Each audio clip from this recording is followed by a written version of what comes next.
Hey, what's up guys? It's Andrew Santowski. I'm back with another UFC prediction video. This time, UFC Freedom 250, Topuria versus Gaethje. This event goes down today. It's going down Sunday, June 14th, 2026. Fight started at 8 p.m. It's a 7-fight card. It's going down from the White House. So it's going down from the lawn of the White House, Washington, D.C. And again, the first fights are going to start up in less than 7 hours. So again, let's get into the fights. First fight off, Diego Lopez against Steve Garcia, men's featherweight fight. Lopez, he's coming off 2 straight losses, or 1 straight loss to Volk. I mean, beat Gene Silva, and he did take some damage in that fight, but he did get Silva out of there. 31 years old, 5'11", 72.5-inch reach. Again, he does want to move up to lightweight. I believe he told the UFC again that he wants to move up to lightweight after this fight. So, you know, he's kind of got that built-in excuse if he loses this fight. Well, it's because he wasn't or didn't want to fight at featherweight in the first place. Steve Garcia, 7-fight winning streak for this guy. Man, this guy's on a roll. 34 years old, coming off a huge knockout win over David Onama. I don't even think Onama landed a punch in that fight, and that was just such an embarrassing fight. Almost looked fixed from Onama's end. And again, I'm gonna pick Garcia here, but I mean, Lopez looks in shape, looks like he's ready to fight, but this could be a very close fight.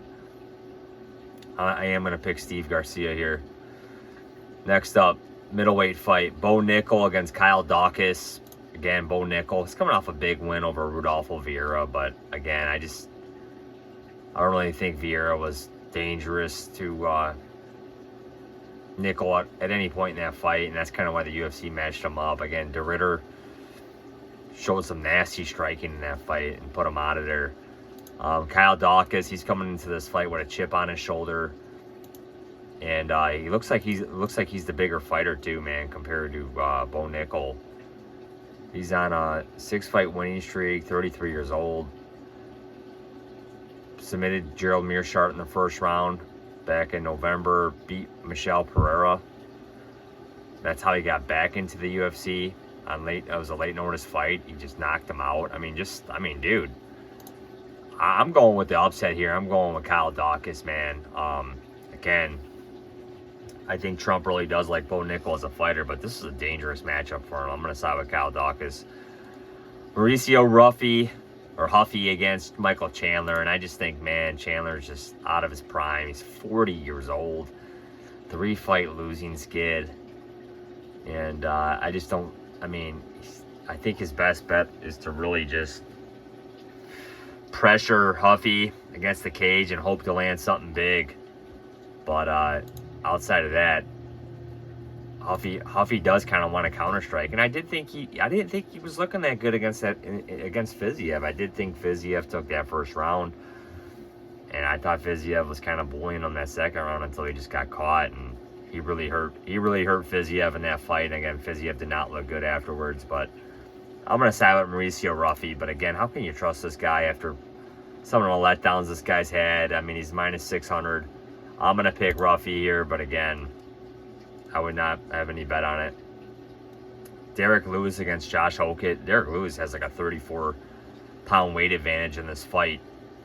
But again, I mean, I don't think Lewis wants to lose to this guy, but I don't really think he cares. Hokett, he just can't get caught with something big. I mean, if Lewis lands something huge that first round, he can knock Hokett out, man. Hokett takes a lot of damage. He just took a lot of damage in what month? April? Or was it May?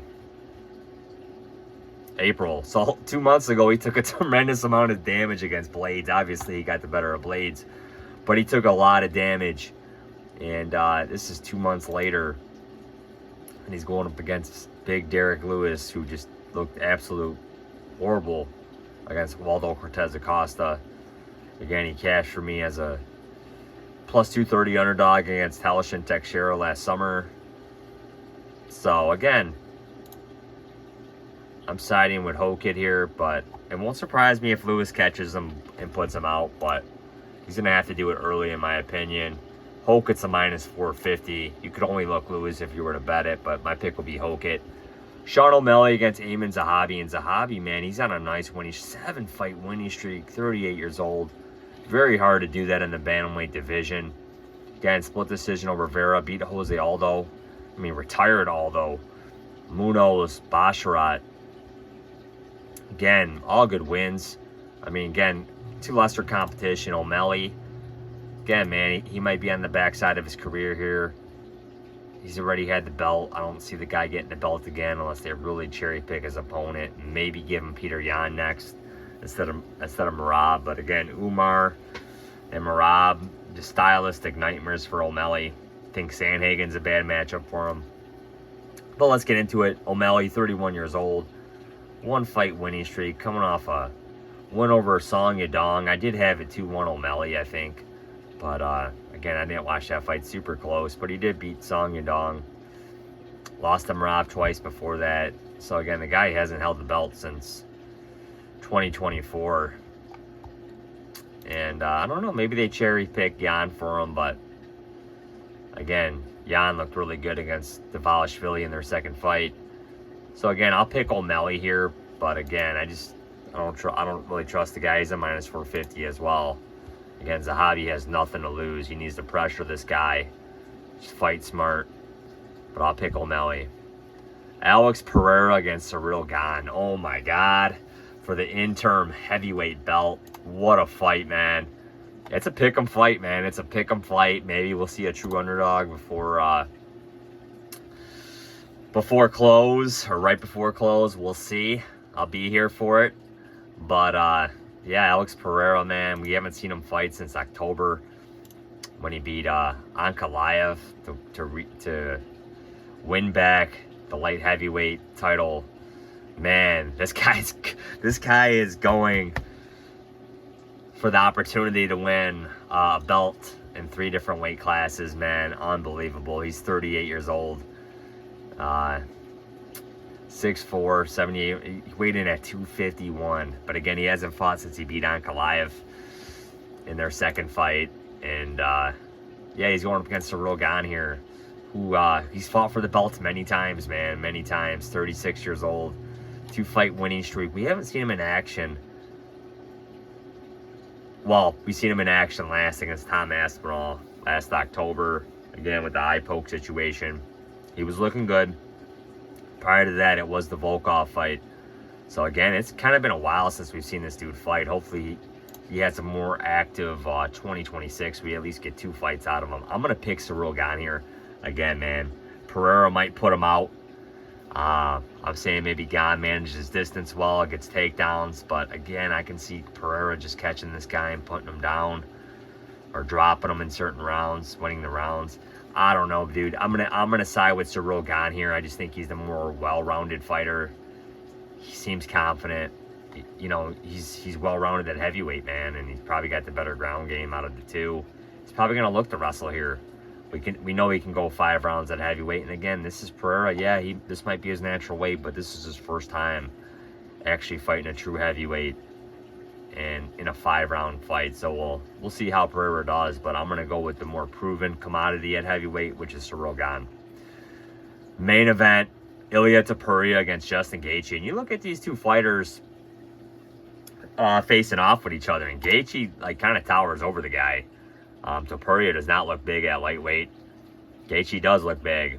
And current odds, minus 500. Topuria, come back on Gaethje, plus 375. And again, dude, maybe Gaethje is in Topuria's head a little bit, or Topuria's feeling the pressure and out of all the things. But Gaethje's going to have to survive. He's going to have to take some shots on that chin. I don't know if he's going to be able to do it. We know Gaethje's kryptonite is the ground as well. His chin and the ground. And Topuria's going to check both of those things if it hits the ground. So, again, Topuria's a dangerous guy, man. If Gaethje's going to win this fight, man, he's going to have to land something big. Or he's going to have to just pick apart Topuria over 5 rounds, get that calf kick going, and just chop this guy down. And I did have a bet on Gaethje over Pimblett. I had him plus 200 earlier Earlier this year in January, Gaethje won, but again, it was a sloppy fight, man, and Gaethje just used his veteran savvy to beat Pimblett. Pimblett just wasn't ready for the test.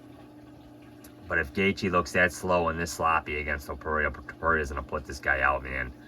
I got to side with Topuria here. I'm going to pick Ilia Topuria to beat Justin Gaethje. Probably by knockout, but again, he could win via submission or possibly decision as well. But I don't see it going to decision. He probably is going to win by knockout. But again, Topuria is saying that he wants to knock him out early. So that's creating a lot of pressure on Topuria as well.